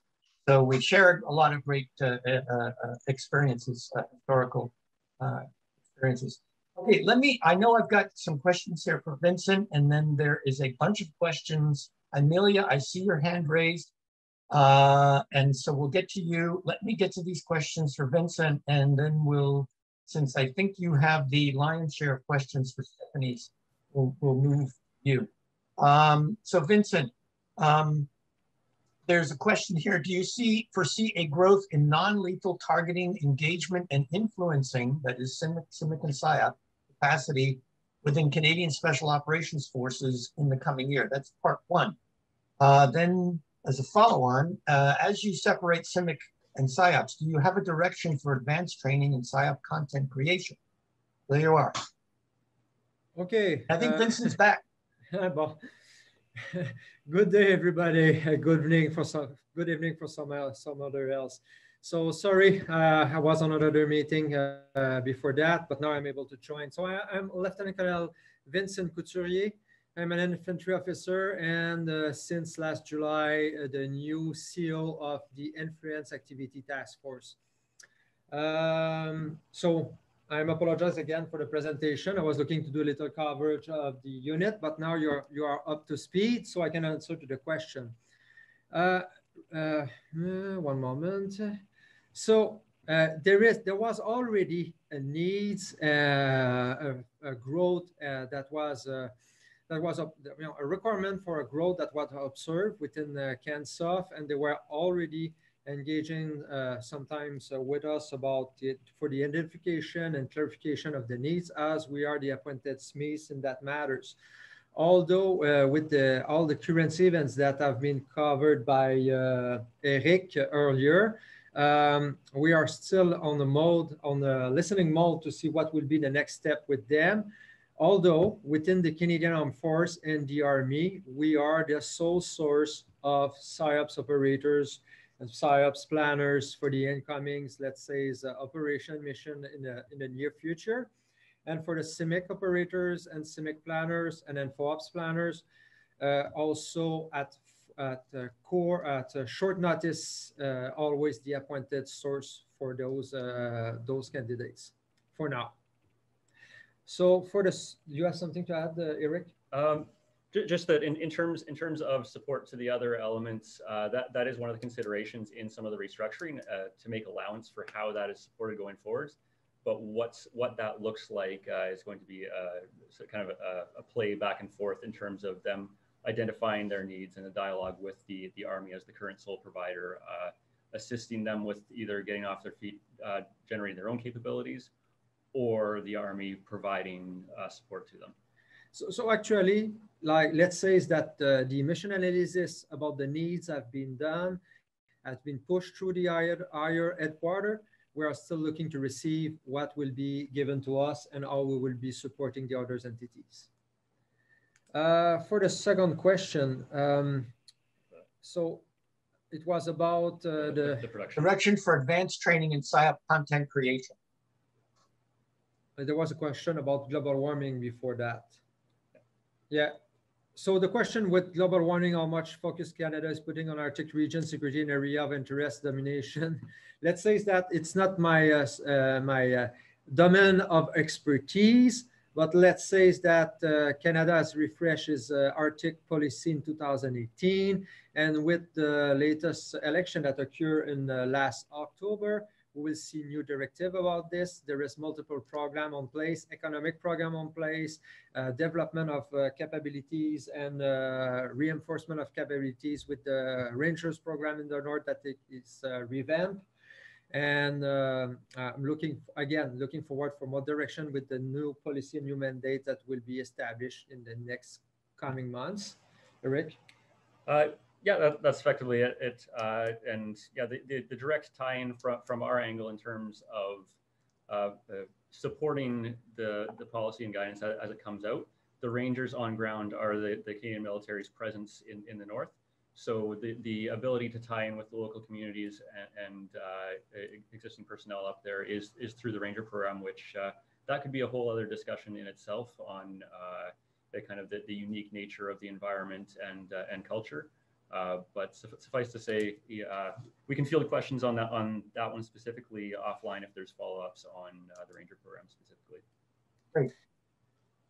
And for the third question, yes, and the third question is important to address. So the third question was about, as you separate CIMIC and PSYOPs, do you have direction for advanced training and PSYOPs content creation? So first of all, CIMIC and PSYOPs were always separate. There were always two distinctive capability. They were just regrouped for management at brigade level under influence activity concept. So what we are working now is about like education, institutionalization, and perception that they are separate. So to revamp and increase Canadian perception, not Canadian perception, but Canadian understanding of what it is and how it is applied, how the capability is applied. Two, and yes, we had since the last 27th of July, Canadian Army Commander directed a revision of all the training content for CIMIC and PSYOPs and appointed entities at certification and validation authority at unit and subunit level. And like Eric already stated, centralization of all the PSYOPs capabilities under IATF unit.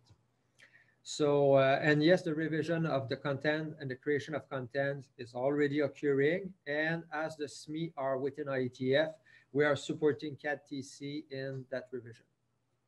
Yeah, in terms of production content specifically, something that's been in the works for a couple of years now is a production course. So training people on the specifics of audio, visual, and audio-visual products. So that course has been developed and ran as a trial a couple of times. It has not been introduced as a formal qualification yet, but the course content was already in development between IATF and the Peace Support Training Center as the training institution. So that the base of it is there, and we would expect that to be incorporated into a more robust SAPS training going forward, in addition to potential analysis directed for leadership courses as well beyond the existing SAPS courses right now. Okay, thank you, gentlemen. Let's move quickly to some questions here for Stephanie. One from, okay, so Stephanie, question, does it seem that to you, at least, that the definition of CIMIC in terms of UN military actions effect on the civilian population and civilian effects on the UN military mission is problematic in Somalia, Mali, Central African Republic, Sudan, and so on? Obviously, the places which are among the hottest. This is given in that in those and other conflicts, the civilian populations themselves have been weaponized as victims, perpetrators, and forced resource providers. Wow, so that's quite a question. First of all, I will say that I don't have a deep background in each of those areas: Somalia, Mali, Central African Republic, Sudan. I mean, here in the UN, we have desk officers that work on each one of those. I mean, I'm aware of just being a U.S. military person, but again, when I sit here and represent the UN, what I will tell you is that the United Nations really is putting the umbrella of what's protection of civilians over the top of this. So what you see at the bottom of Dr. Dr. Christian's question there, where the civilian populations have been weaponized as victims, perpetrators. Yes, I mean, the UN is working through issues with child soldiers, issues with DDR, SSR, those type of things that we all are aware of. But in the UN, protection of civilians. So we're wrestling with that. When I was in Mali, and again, my only peacekeeping experience is in Mali, it was a very, very kinetic peacekeeping operation. It's one of the largest. It's got the largest peacekeeping budget. Everybody hears it's the most deadly, etc. That's my experience. Some of the other missions, a little bit more stable, but in different ways. Maybe there's not quite so much kinetic, but there's a lot more human insecurity based on food, famine, drought, etc. That all falls under protection of civilians. So I think that's part of it, that we wrestle with all of this, and we kind of put it under that protection of civilians umbrella. But I will also say CIMIC, civil affairs, is not my background, and I apologize for that. Okay, and one thing I would certainly, this idea of minimizing civil military interference both directions is something that was very big in the U.S. Civil Affairs Doctrine back in the days of the Cold War. Not so much now, but still hear it. It's very big in NATO doctrine. And it's also important in the UN doctrine. And I would submit that that probably is because, if you will, and I'm using the term doctrine very loosely, but in the UN and NATO examples, we're talking about multilateral, level civil military coordination, civil military cooperation, whereas the US is just a national approach, a very important one, but nonetheless a national one. So that might lend to this greater sensitivity to this idea of minimizing interference. Csaba, I wondered if you could make any comments, if you will, and then I'll go to Amelia. And Amelia, you got to wrap up your questions in just one question, and then we're going to finish. Yes, if I may. So just I would like to comment on, I saw in the chat box one question which refers to the UN CIMCORD and the NATO CIMIC is converging, and the doctrine, that basically that was the question. So I just want to make a kind of a statement or comment on that NATO CIMIC as such is a military joint function. So it's military capability as a joint and a joint function too. And the UN CIMCORD is not a military function. We know it very well. So the two thing, however, looks very familiar. The terminology is strikingly almost the same. I was listening to Colonel Tutton presentation, and I was wondering that am I sitting in a CIMIC orientation course, because this is what we teach our people, because the terminology is so similar. But the background and the mandate is a totally different scenario, a totally different topic. So NATO CIMIC is a battle support capability as a default setting. Right now it's a joint function, and UN CIMCORD is not a military function. But it doesn't necessarily mean that we cannot learn or from each other terminology and doctrine-wise, and this is the future, most probably. Thank you very much. That was my comment on this. No, that's an excellent point, and this is why we all have to kind of educate ourselves on these different doctrines, different approaches, and sometimes the same words don't necessarily mean the same thing. And a point of clarification for everybody, that when you hear the term UN CIMIC, you're talking about a UN mission function, a UN mission coordination function and a military staff function of the UN mission. UN CIMCORD, UN actually has two versions of CIMIC. They have UN CIMIC, which is the UN mission function, and then UN CIMCORD, which is the humanitarian civil military coordination doctrine. So that is just a point of clarification. This gets complicated, I know, but hey, we live in a complicated world. So over to you, Amelia. Can you come up and ask your one question for Stephanie, and then we can break. So thank you very much, Colonel Holshek, for giving me the floor again. And actually, for clarifying my question to Stephanie and also from Major Szabó for elaborating on the issue and the difference between CIMCORD, UN CIMCORD. I actually went through my notes for today, and as I was going through my notes, I don't know, maybe I missed the session because I understood that during today we would be discussing a specific case, the specific context with civil affairs, and referring now to Afghanistan and the late withdrawal and evacuation operation in August. But maybe that was earlier today. No, exactly. It was my misunderstanding. But since I have the floor, I would just put this question in that context,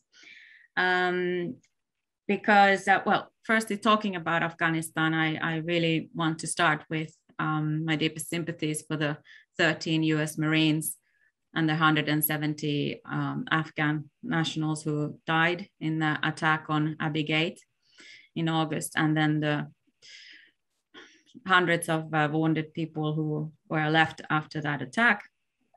But then also, unrelatedly to this, I've been doing some leadership courses this autumn. And one of the things that comes up there is constantly accountability and thinking about the case study in Afghanistan and our community here, or people who maybe should be part of this community, who are humanitarian, human rights, or civilian actors, looking at the incredible resources that we have, the systems that are placed, the networks, the processes that civil affairs, the CIMIC, the CIMCORD, the UN CIMIC have. And I'm prefacing this with again, this is not pointing fingers or blaming. I come from a culture where Northern Europe, where we kind of go with accountability culture. So I'm coming from that spirit, and basically what I'm asking, with everything in place, then what went wrong in Afghanistan?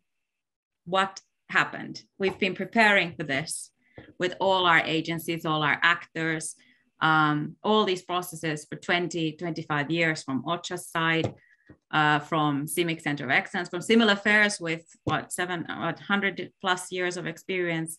And we knew this was coming, you know. So how on earth did we all fail at this critical time?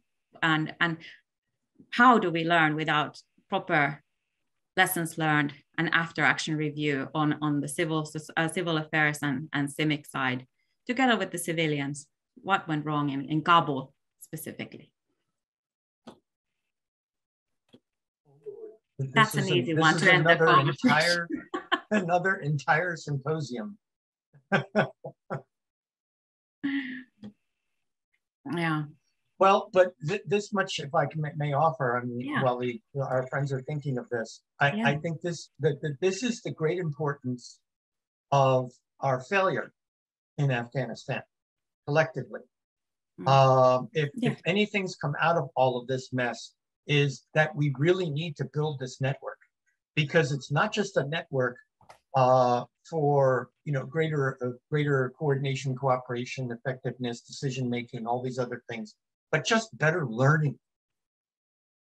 You're creating a wider learning organization. And one of the great insights that I got from a colleague of mine in the so-called war on terror is that the side that gains the upper hand in these sort of asymmetric situations is the side that becomes the better learning organization. And so we in the international community, the Western Alliance, and so on, involved in this, we really didn't pay enough attention to learning, by, with, and through each other, rather than just hanging within our own little cultures and stovepipes. We did, I've heard, we've been in Afghanistan not for 20 years, but 1 year, 20 times, or we've been in Afghanistan, depending on where you are, in Kandahar or, Kabul or wherever.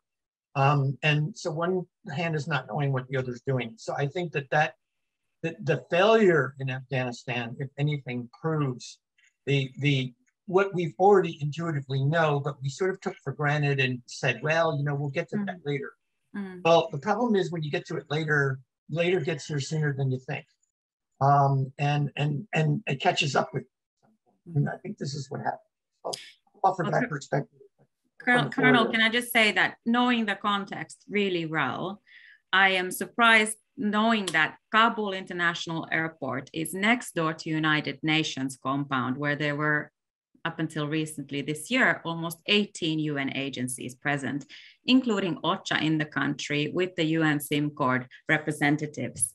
And that's why I'm asking that, well, then maybe we can make some kind of proposition for the future of another symposium, in fact, or that if there is one, that I could be invited to it as an observer, because I am really interested not to find blame, but to learn from this experience. Because I happen to think that, having been a CIMCORD partner myself for a decade, working on these issues, I just couldn't understand why we failed so completely on such an issue that we knew was coming. And I think it's important that we do recognize it and then move on. But I don't think we can move on unless we actually mention the things that happened. And again, in that sense, sorry to put you, Stephanie, on the spot, but perhaps, you could want to take a stab if we are playing with Las Vegas or Chatham House rules here. Like, what happened? You know, because was it a tactical miscommunication, lack of communication, or was it because we had to go back to HQ and then get the permission or the instructions to act? Because there were no civil humanitarian actors inside the airport able to help and support the US military or the other militaries to help with 9,000 people daily who were trying to get on the flights. So sorry to go so tactical and put you on the spot, but maybe this generates an interesting conversation. Well, so I don't have an answer, and part of the reason I don't have an answer is because I was not one of the planners that had anything to do with that. I mean, I'm about 47 floors below the floor that was working on that particular plan.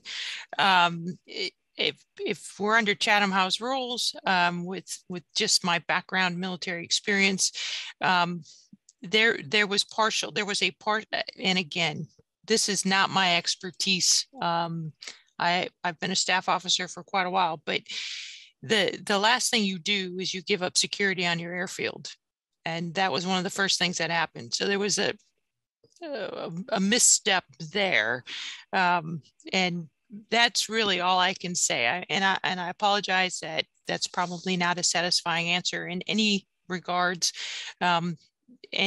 But I am not in a position as the chief of policy and doctrine for this. So I will turn it over to I appreciate that you tried. Thank you. Yeah. Csaba, I know you had your hand raised. Maybe he can shed a little bit of light on this, and then I just got a quick announcement, and then we'll close up. We're already running late. Yes, thank you, sir. I don't think so. I will answer it. Thank you, Emilia, for the question. Put us in the hot spot and the hot seat, because I don't think so. This answer is already, let's say, drafted or formulated on the high strategical levels. But I can give you my perspective on that, and not on the Kabul situation, because I wasn't there. I cannot judge the tactical part of it, and not my place to make any judgment. But I can tell you something that from as Colonel Holshek said it, we had 20 times 1 year Afghanistan operations and missions, which is started over and over and over and again. And in the meantime, the military, and now here comes back to the very essence of this symposium, the global civil military network.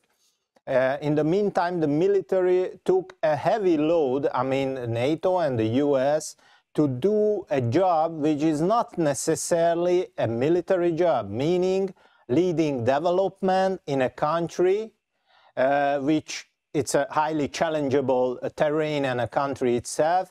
And the military is not designed for doing development business. This is purely civilian business with subject matter experts who are trained how to do development. Military can do it with a good intent in the heart, but in the end of the day, it will fail because simply we are not designed for that.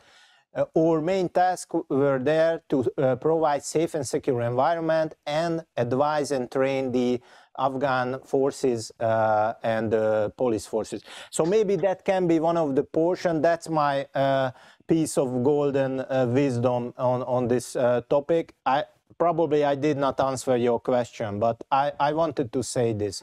Thank you for your question. Back to you.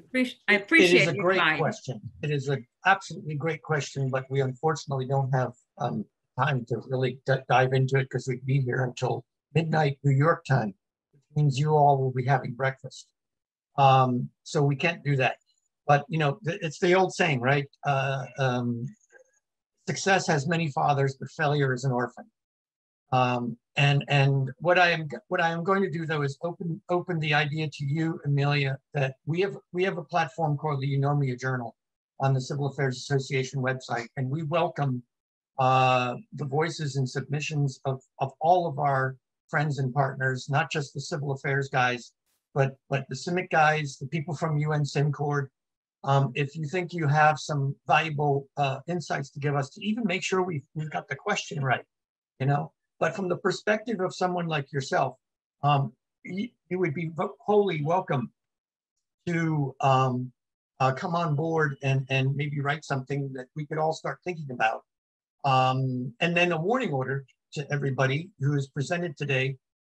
We will be coming after you to have a 1CA podcast, so we can dive a little deeper into some of the stuff, but mainly because NATO and the United Nations in particular are rolling out new and important updates to the policies and doctrines that affect the civil military enterprise, not only from their corners of the world, but obviously on us all. So we all need to understand that. So I'll be reaching out to each of you for that. And Amelia, is Joseph Reiterer still involved at UN SimCorp over in Geneva? So I will clarify, I'm not working with Joseph directly under him. Okay. I'm a partner with Doctrine, but yes, he is. Okay, they would be also welcome to and I'll reach out to him for that, and others. But anyway, thanks to all of you for hanging in there, especially you folks on the other side of the pond. Thank you for hanging in there so long and so patiently. And one lesson learned here is I'm doing this multinational thing a little earlier in the day, so folks can get home for time for supper. So my apologies to our friends over in Britain and on the mainland of Europe. And you, Amelia, I believe you're calling in from Switzerland. So apologies, we'll get this done earlier, but thanks to everybody for these. I've been also writing like a crazy man. This very rich discussion, and without any further ado, all a very good night. Stay safe, stay well, and see you on the high ground. Thank you. Good night. Bye.